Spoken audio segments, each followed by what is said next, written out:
Praise the Lord. हमेशा दे नाम दी तारीफ होवे। आप सभी को जय मसीह की। आप सब नु जय मसीह दी। आप सभी पे परमेश्वर का अनुग्रह हो। ताडे सारे ते परमेश्वर दी कृपा बनी रहे। आज का वचन उन लोगों के लिए है जो ये कहते और समझते हैं कि पास्टर लोग, संत लोग, सेवक लोग बड़े होते हैं। आज खास वचन उन्हां लई है जेडे लोग कहंदे ने पास्टर सेवक जेडे ना संत हन ओ वड्डे ओहदे दे हुंदे और बाकी के मसीह विश्वासी छोटे होते हैं। बाकी जेडे विश्वासी कलीसिया ओ छोटी हुंदी है। जो ये कहते और ये समझते हैं कि पास्टर ऊंचे दर्जे के होते हैं और विश्वासी छोटे दर्जे के होते हैं। जेडे लोग ये कहंदे हन कि पास्टर वड्डे ओहदे दे हुंदे हन ते कलीसिया जो है विश्वासी जेडे छोटे दर्जे दे हुंदे हन। तो आज हम वचन में से देखेंगे, आज असी वचन चो पवित्र शास्त्र चो ध्यान करांगे। क्या परमेश्वर भी ऐसा मतभेद करता है जो पास्टर को बड़ा और विश्वासी को छोटा कहता है? आज जैसी वचन चो पढ़ांगे कि परमेश्वर भी इस गल नूं लैंदे हन कि पास्टर जो है वड्डा ते विश्वासी छोटा है। तो सबसे पहले हम पढ़ेंगे, आओ असी सब तो पहला पढ़ांगे मत्ती की किताब उसका 23 अध्याय उसका 11 और 12 वचन पढ़ांगे। मत्ती दी किताब 23 बाब उदी 11 ते 12 वचन। तो वहाँ क्या लिखा है? उस वचन विच की लिखा है? यीशु ने कहा, जो तुम में बड़ा हो वो तुम्हारा सेवक बने। पर वो जेड़ा तुहाडे विचों होरना नालों वड्डा है सो तुहाडा टहलुआ होवे। हाँ, जो कोई अपने आप को बड़ा बनाएगा वो छोटा किया जाएगा, अते जो कोई अपने आप को उच्चा करेगा सो नीवा किया जाएगा। और जो कोई अपने आप को छोटा बनाएगा वो बड़ा किया जाएगा, अते जो कोई अपने आप को नीवा करेगा सो उच्चा किया जाएगा। तो इससे सबसे पहले प्रभु यीशु मसीह ने ये कहा कि तुम्हें बड़ा नहीं बनना। इस वचन के अनुसार प्रभु यीशु मसीह जी ने कहा कि तुसी वड्डा नहीं बनना। हाँ, तो यहाँ हम यीशु के द्वारा बताए फरीसियों के कुछ स्वभाव को देखते हैं। इते अगे असी थोड़ा फरीसिया दे सुभाव दे बारे जिन्ना प्रभु यीशु मसीह ने दस्या उन्हां दे बारे देखते हैं। और वही स्वभाव हम आज के सेवक और पास्टरों के अंदर भी देख सकते हैं। वही फरीसियां दा सुभाव जैसे जो पास्टर सेवक हैं उन्हां दे विच देखते हैं, जो अपने आप को दूसरे मसीह विश्वासियों से ऊंचा कहलवाने के लिए कुछ टाइटल का इस्तेमाल करते हैं। जेडे संतान अपने नाम दे गाड़ी कुछ टाइटल लगाउंदे हैं, नाम लगाउंदे हैं तां जो विश्वासियों नूं उच्चे जाने जान। और वो कौन से टाइटल है जिससे वो अपने आप को बड़ा और दूसरों से अलग दिखाने की कोशिश करते हैं? वो केड़े नाम हैं जो अपने नामां दे अगे लगाउंदे हैं कि जो विश्वासियों नालों अलग दिखाई देन? वो क्या कहते हैं? वो अपने नाम के आगे और पीछे क्या करते हैं? संत, pastor, reverend, apostle, profit, the man of God, worshipper, chief pastor, deputy pastor, commander और शेफर्ड लगवाते हैं। वो अपने नाम दे गाड़ी पोस्टर लगाउंदे हैं, प्रॉफिट लगाउंदे हैं, डिप्टी पास्टर, चीफ पास्टर, परमेश्वर दा खास बंदा, मैन ऑफ गॉड, इस तरह काफी अदापी नाम लगाउंदे हैं। हाँ, तो फरीसी भी ऐसे ही करते थे। यीशु मसीह दे समय भी फरीसी इस तरह ही करते सन। तो यहाँ हम फरीसियों के कुछ और स्वभाव के बारे भी पढ़ते हैं। थोड़ा आगे असी फरीसी दे होर सुभाव दे बारे भी देखते हैं। तो ये टाइटल यूज करके आजकल के जो वर्तमान सेवक और पास्टर लोग हैं वो अपने आप को मसीह विश्वासियों से अलग और ऊंचा दिखाने की कोशिश करते हैं। एहो जे नाम वर्त के जो संत हन वो विश्वासियों नालों एक अलग ही दर्जा चाहे अलग विखाना चाहते हैं। तो यहाँ हम फरीसियों के कुछ स्वभाव को वर्तमान सेवकों से तुलना करके देखेंगे।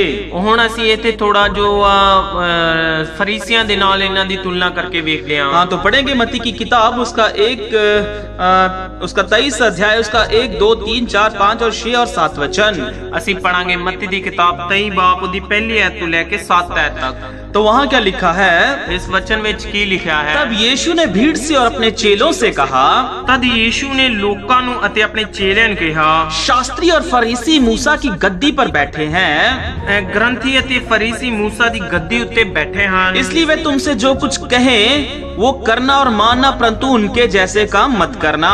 इसलिए सब को जो ओ तुहानू कहन तुसी मान लेना अते ओदी पालना करनी, क्योंकि वे कहते तो है पर करते नहीं। क्यों जो कहते हैं पर करते नहीं। वे एक ऐसे भारी बोझ को जिनको उठाना कठिन है बांधकर उन्हें मनुष्यों के कंधों पर रखते हैं। ओ भारे बोझ जिन्ना दा चुकना औखा है बांध के मनुखा दे मोढे उत्ते रखते हैं, परंतु आप उन्हें अपनी उंगली से भी सरकाना नहीं चाहते। पर आप उन्हां नूं अपनी उंगली ना खिसकाउण नूं राजी नहीं। वे अपने सब काम लोगों को दिखाने के लिए करते हैं। वे अपने तवीजों को चौड़ा करते हैं और अपने वस्त्रों की कोरों को बढ़ाते हैं। वो अपने सब काम लोकां दे विखावे लई करदे हन, क्यों जो अपनी तवीज चौड़े करदे अते अपनियां झालरां वधाउंदे हन। वे जानवर और प्रोग्राम्स में मुख्य जगहें और सभा में मुख्य आसन के अभिलाषी होते हैं। अते मेहमानियां विच उच्चियां थावां ते समाजां विच अगलियां कुर्सियां ਅਤੇ ਬਾਜ਼ਾਰਾਂ ਵਿੱਚ ਪ੍ਰਣਾਮ ਲੈਣ ਲਈ ਮਨੁੱਖਾਂ ਕੋਲ स्वामी जी ਕਹਾਉਂਦੇ ਭੁੱਖੇ ਹਨ। और बाजारों में नमस्कार और मनुष्यों में रब्बी कहलवाने के भूखे होते हैं, परंतु तुम रब्बी ना कहलाना, क्योंकि तुम्हारा एक ही गुरु है और तुम सब आपस में भाई हो। ਅਤੇ ਬਾਜ਼ਾਰਾਂ ਵਿੱਚ ਪ੍ਰਣਾਮ ਲੈਣ ਅਤੇ ਮਨੁੱਖਾਂ ਕੋਲ स्वामी जी ਕਹਾਉਂਦੇ ਭੁੱਖੇ ਹਨ, ਪਰ ਤੁਸੀਂ स्वामी ਨਾ ਕਹੋ, ਕਿਉਂ ਜੋ ਤੁਹਾਡਾ ਗੁਰੂ ਇੱਕੋ ਹੈ ਅਤੇ ਤੁਸੀਂ ਸਭੋ ਭਾਈ ਹੋ। तो फरीसियों के 3 सभाओं को वर्तमान सेवकों से पूरी तरह मेल खाते हम यहाँ देख सकते हैं। ਅੱਜ ਕੱਲ ਦੇ ਸੇਵਕਾਂ ਦੇ ਨਾਲ ਜੋ ਫਰੀਸੀਆਂ ਦਾ ਉਸ ਯीशु मसीह ਦੇ ਸਮੇਂ ਸੁਭਾਅ ਸੀ ਪੂਰੀ ਤਰ੍ਹਾਂ ਮਿਲਦਾ ਹੋਇਆ ਵੇਖ ਰਹੇ ਹਾਂ। तो यहाँ हम उनके 3 सभाओं को देखेंगे। सबसे पहला स्वभाव क्या है? वो सभा में मुख्य स्थान लेने के अभिलाषी या भूखे होते हैं। ਇਹਨਾਂ ਦਿਨਾਂ ਅੰਦਰ ਜੋ ਸੇਵਕ ਹਨ ਇਹਨਾਂ ਦਿਨਾਂ ਤੋਂ ਮੁੱਖ ਸਥਾਨ ਫਰੀਸੀਆਂ ਦੇ ਵਾਂਗੇ ਲੈਣਾ ਪਸੰਦ ਕਰਦੇ तो ਹਨ। वर्तमान सेवक भी क्या करते हैं? ਅੱਜ ਕੱਲ ਦੇ ਜੋ ਚੱਲ ਰਹੇ ਸਮੇਂ ਵਿੱਚ ਵੀ ਸੇਵਕ ਕੀ ਕਰਦੇ ਹਨ? उनको भी कलीसियाओं में, मीटिंग्स में, कन्वेंशंस में, चर्चेस में क्या चाहिए? स्टेज चाहिए, पुलपट चाहिए, चेयर चाहिए, सोफा चाहिए। ਅੱਜ ਕੱਲ ਦੇ ਜੋ ਸਮੇਂ ਵਿੱਚ ਵੀ ਜਿਹੜੇ ਪਾਸਟਰ ਹਨ ਉਹਨਾਂ ਨੂੰ ਵੀ ਉਹਨਾਂ ਦੀ ਤਰ੍ਹਾਂ ਮਹਿਮਾਨਾਂ ਦੀ ਤਰ੍ਹਾਂ ਜੋ ਕਲੀਸਿਆ ਦੇ ਅੰਦਰ ਕਨਵੈਨਸ਼ਨਾਂ ਦੇ ਅੰਦਰ ਅਲੱਗ-ਅਲੱਗ ਸੰਸਥਾਵਾਂ ਦੇ ਵਿੱਚ ਵੀ ਜਾ ਕੇ ਉਹਨਾਂ ਉੱਚੇ ਦਰਜੇ 'ਚ ਪ੍ਰਚਾਰ ਕਰਨ ਵਾਲੀ ਖਾਸ ਹੀ ਜਗ੍ਹਾ ਉੱਚੀ ਚਾਹੀਦੀ ਹੈ, ताकि वह दूसरों से अलग और ऊंचे दिखाई दे सके। ਤਾਂ ਜੋ ਦੂਸਰਿਆਂ ਨਾਲੋਂ ਵੱਖਰੇ ਅਤੇ ਉੱਚੇ ਦਿਖਾਈ ਦੇ और ਸਕਣ। दूसरा हम फरीसियों के स्वभाव को देखते हैं। ਦੂਜਾ ਅਸੀਂ ਫਰੀਸੀਆਂ ਦੇ ਸੁਭਾਵਾਂ ਨੂੰ ਵੇਖਦੇ ਹਾਂ। वो कपड़ों से अपने आप को धर्मी बनाने की कोशिश करते थे। ਉਹ ਆਪਣੇ ਕੱਪੜਿਆਂ ਦੇ ਰਾਹੀਂ ਵੀ ਆਪਣੇ ਆਪ ਨੂੰ ਧਰਮੀ ਵਿਖਾਉਂਦੇ ਸਨ। वो अपने तवीजों को चौड़ा करते और अपने वस्त्रों की कोरों और घेरों को बढ़ाते थे। ਉਹ ਆਪਣੇ ਤਵੀਜ਼ ਚੌੜੇ ਕਰਦੇ ਅਤੇ ਆਪਣੀਆਂ ਚਾਲਰਾਂ ਵਧਾਉਂਦੇ ਹਨ। तो वर्तमान सेवक, आजकल के जो वर्तमान सेवक और पास्टर लोग हैं वो भी क्या करते हैं? ਅੱਜ ਕੱਲ ਦੇ ਜੋ ਸੇਵਕ ਹਨ ਉਹ ਵੀ ਕੀ ਕਰਦੇ ਹਨ? वो अपने कपड़ों से, अपने पहरावे से, अपने वस्त्रों से दूसरों को धर्मी दिखाई दें, दूसरों को संत दिखाई दें, दूसरों को त्यागी दिखाई दें, इस रीति के वो कपड़ों का इस्तेमाल करते हैं। ਅੱਜ ਕੱਲ ਦੇ ਸਮੇਂ ਵਿੱਚ ਵੀ ਜਿਹੜੇ ਪਾਸਟਰ ਹਨ ਉਹ ਇਹੋ ਜਿਹੇ ਕੱਪੜੇ ਪਾਉਂਦੇ ਹਨ ਕਿ ਉਹਨਾਂ ਦੀ ਬਾਹਰੀ ਪਵਿੱਤਰਤਾਈ ਨੂੰ, ਭਗਤੀ ਨੂੰ ਦਿਖਾਉਣਾ ਚਾਹੁੰਦੇ ਹਨ ਕਿ ਲੋਕ ਜਾਣੇ ਕਿ ਸੱਚਮੁੱਚ ਪਰਮੇਸ਼ਰ ਦੇ ਲੋਕ ਹਨ। लेकिन ये पूरी तरह दिखावटी की धार्मिकता है। ਲੇਕਿਨ ਵਚਨ ਦੇ ਅਨੁਸਾਰ ਇਹ ਪੂਰੀ ਤਰ੍ਹਾਂ ਵਿਖਾਵੇ ਦੀ ਭਗਤੀ ਹੈ। ये फरीसियों का स्वभाव है। ਇਹ ਫਰੀਸੀਆਂ ਦਾ ਸੁਭਾਅ ਹੈ। और तीसरा क्या हम देखते हैं? ਤੀਸਰਾ ਅਸੀਂ ਕੀ ਵੇਖਦੇ ਹਾਂ? वो तीसरा क्या करते थे? वो बाजारों में नमस्कार और मनुष्यों में से रब्बी कहलवाने के भूखे थे। ਅਤੇ ਬਾਜ਼ਾਰਾਂ ਵਿੱਚ ਪ੍ਰਣਾਮ ਲੈਣਾ ਤੇ ਮਨੁੱਖਾਂ ਕੋਲੋਂ स्वामी जी ਕਹਾਉਣ ਦੇ ਭੁੱਖੇ ਹਨ। और तीसरा जो हमने ये देखा, वो वर्तमान सेवकों के अंदर भी वैसा ही स्वभाव है। ਅੱਜ ਕੱਲ ਦੇ ਸੇਵਕਾਂ ਦੇ ਅੰਦਰ ਵੀ ਜੋ ਪਾਸਟਰ ਕਹਾਉਂਦੇ ਨੇ ਉਹਨਾਂ ਦੇ ਅੰਦਰ ਵੀ ਇਹੋ ਜਿਹਾ ਹੀ ਸੁਭਾਅ ਹੈ। वो हमारे वर्तमान सेवक क्या करते हैं? वे दूसरों को मुंह से अपने आप को संत कहलवाते हैं, पास्टर कहलवाते हैं, अपोस्टल कहलवाते हैं, प्रॉफिट कहलवाते हैं, chief pastor, deputy pastor, worshipper, shepherd कहलवाते हैं। ਅੱਜ ਕੱਲ ਦੇ ਜੋ ਪਾਸਟਰ ਉਹ ਵੀ ਕਲੀਸਿਆ ਨੂੰ ਕਹਿੰਦੇ ਹਨ ਕਿ ਤੁਸੀਂ ਸਾਨੂੰ ਇਹ ਜੋ ਵੀ ਨਾਮ ਲਏ ਗਏ ਹਨ ਕਿ ਅਪੋਸਟਲ ਹੈ, ਮੈਂ ਮੈਨ ਆਫ ਗੋਡ ਆ, chief pastor, deputy pastor, elder pastor, ਇਹਦਾ ਸਾਰੇ ਕੁਝ ਆਪਣੇ ਨਾਮ ਦੇ ਨਾਲ ਖਵਾਉਂਦੇ ਹਨ। तो यहाँ क्या हमने देखा कि वर्तमान सेवक भी फरीसियों के ही जैसे हैं, जो अपने कपड़ों से, सभाओं में मुख्य स्थान लेने से और क्या करते हैं, दूसरों के मुंह से अपने आप को संत और रब्बी कहलवाने के जैसे वो भी क्या करते हैं, कुछ टाइटल का इस्तेमाल करके दूसरे अन्य मसीहों से अलग दिखने की कोशिश करते हैं। ਹੁਣ ਦੇ ਸਮੇਂ ਵਿੱਚ ਵੀ ਅੱਜ ਕੱਲ ਦੇ ਪਾਸਟਰ ਜੋ ਆਪਣੇ ਕੱਪੜਿਆਂ ਦੇ ਰਾਹੀਂ ਜਾਂ ਉੱਚੀਆਂ ਥਾਵਾਂ ਤੇ ਬਹਿਣ ਦੇ ਕਾਰਨ ਆਪਣੇ ਬਾਜ਼ਾਰਾਂ ਵਿੱਚ ਆਪਣੇ ਪ੍ਰਣਾਮ ਕਹਾਉਣ ਲਈ ਅਤੇ ਖਾਸ ਕਰਕੇ ਆਪਣੇ ਨਾਵਾਂ ਦੀ ਦੁਆਰੇ ਕਲੀਸਿਆ ਦੇ ਕੋਲ ਇਹੋ ਜਿਹਾ ਆਦਰ ਚਾਹੁੰਦੇ ਹਨ। पर यीशु के द्वारा स्थापित की गई कलीसियों में एक ही वर्ग के लोग हुआ करते थे।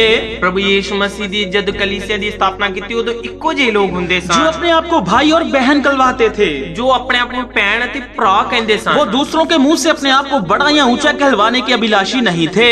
ਉਸ ਸਮੇਂ ਉਹ ਆਪਣੇ ਆਪ ਨੂੰ ਉੱਚਾ ਤੇ ਵੱਖਰਾ ਵਿਖਾਉਣ ਦੇ ਲਈ ਅਭਿਲਾਸ਼ੀ ਨਹੀਂ ਸਨ। और ना ही वो किसी पद्धति का और ना ही किसी टाइटल का इस्तेमाल करते थे। ਨਾ ਹੀ ਆਪਣੇ ਨਾਮ ਤੇ ਅੱਗੇ ਕੋਈ ਟਾਈਟਲ ਲਗਾਉਂਦੇ ਸਨ ਅਤੇ ਨਾ ਹੀ ਕੋਈ ਉੱਚਾ ਅਹੁਦਾ ਚਾਹੁੰਦੇ ਸਨ। परंतु वर्तमान मसीह जगत की कलीसियाओं में हमें ऐसे लोग देखने को मिलते हैं ਅੱਜ ਕੱਲ ਦੇ ਸਮੇਂ ਵਿੱਚ ਕਲੀਸਿयावां ਪਾਸਟਰਾਂ ਵਿੱਚ ਇਹੋ ਜਿਹਾ ਸੁਭਾਅ ਵੇਖਣ ਨੂੰ ਮਿਲ ਰਿਹਾ ਹੈ जो अपने आप को दूसरों से ऊंचा बतलाते हैं ਜੋ ਆਪਣੇ ਆਪ ਨੂੰ ਥੋੜਾ ਉੱਚਾ ਵਿਖਾਉਂਦੇ ਹਨ और ऐसे अधिकारों की बात करते हैं जो इन्हें कभी दिए ही नहीं गए। ਇਹੋ ਜਿਹੇ ਅਧਿਕਾਰਾਂ ਦੀ ਗੱਲ ਕਰਦੇ ਹਨ ਜੋ ਵਚਨ ਦੇ ਅਨੁਸਾਰ ਉਹਨਾਂ ਨੂੰ ਨਹੀਂ ਦਿੱਤੇ ਗਏ। यीशु के द्वारा स्थापित कलीसियों में हर किसी के लिए एक न एक सेवकाई हुआ करती थी, ਯीशु मसीह ਦੇ ਸਮੇਂ ਵੀ ਹਰ ਸਮੇਂ ਇੱਕ ਇੱਕ ਸੇਵਕਾਈ ਹੁੰਦੀ ਸੀ जो कलीसिया की आत्मिक उन्नति के लिए दी गई थी, ਜੋ ਕਿ ਕਲੀਸਿया ਦੇ ਰੂਹਾਨੀ ਵਾਧੇ ਲਈ ਦਿੱਤੀ ਗਈ ਸੀ। और ये सेवकाई का दान दूसरों पर हुक्म चलाने के लिए या अपना अधिकार दिखाने के लिए या अपना फिर रोब झाड़ने के लिए नहीं थी।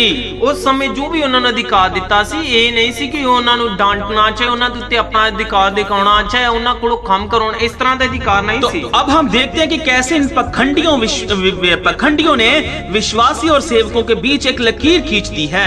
ਅੱਜ ਕੱਲ ਦੇ ਇਹਨਾਂ ਸਮੇਂ ਦੇ ਸੇਵਕਾਂ ਨੇ ਕੀ ਕੀਤਾ ਹੈ, ਵਿਸ਼ਵਾਸੀਆਂ ਤੇ ਸੇਵਕਾਂ ਦੇ ਵਿੱਚ ਇੱਕ ਲਕੀਰ ਖਿੱਚ ਦਿੱਤੀ ਹੈ। और वो लकीर एक रीति और एक परंपरा का रूप धारण कर चुकी है।